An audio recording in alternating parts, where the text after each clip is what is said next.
Jeg vil her vise et lille program til at lave din lønadministration, og således at du kan få det til at spille sammen med Summa Summarum. Danløn er en lille virksomhed, hvor du kan oprette dig med et nummer, og det koster ikke noget i tilmelding, men det koster 15 kroner plus moms per lønseddel, du skal have administreret herinde. Så det er 180 kroner om året per medarbejder, hvis de er på månedsløn. Øh, Herinde kan du, eller skal du vælge, om det er en Summarum version 2 eller det er en Summarum version 3, du har. Og tilsvarende skal du på hver enkelt medarbejder også angive, om det er Summa 2 eller 3. Så kan du få kørt noget løn ud på de pågældende, og det er sådan en lønseddel, der viser noget bruttoløn og nettoløn og feriepenge og skat og hele balladen, og det får medarbejderen sendt per post, og de får pengene skudt ind på den konto, som de har meddelt dig. Det kører alt sammen automatisk. Så er der muligheden for at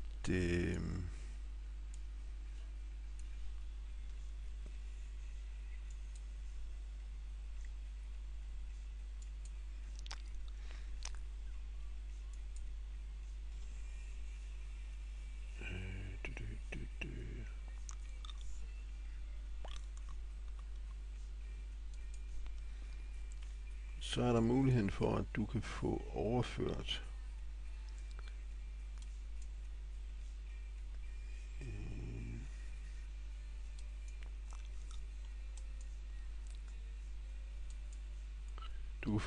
sådan en lønkørsel.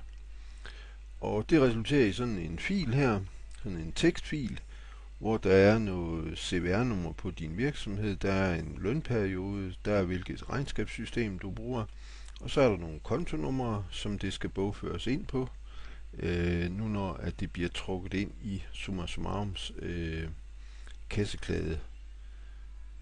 Jeg vil lige vise, at inde i dit Summa Summarum, der er der en importer-funktion, og det er så herinde, at du går ind og peger på den der danløn fil.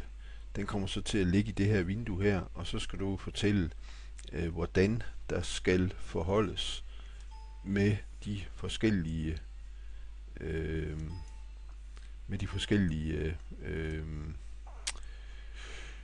informationer, der står derinde i, og det kommer så til at stå hernede i, og når du trykker på OK, så bliver det smidt ind i din kasseglade i vinduet heroppe.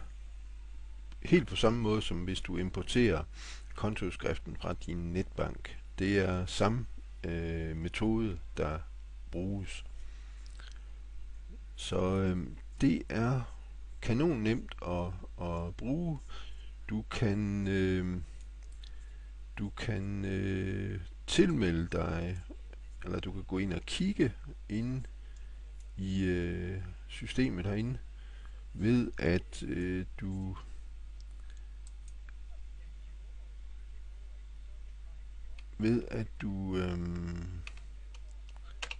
logger ind på danlon.dk, og så er der en menu, hvor du kan se, hvad det er for noget, hvordan det virker, hvem står bag, hvad koster det, og så videre, så videre, så videre, så videre. Og så du kan få et prøvenummer derinde hos dem, så kan du se, hvad det indebærer, og kan du ikke selv finde ud af at sætte det op, så det kommer til at spille sammen med Summa Summarum, så kan du hyre mig til at hjælpe dig med den opsætning. Det er så let som... Men prøv i første omgang, om ikke selv du kan finde ud af det.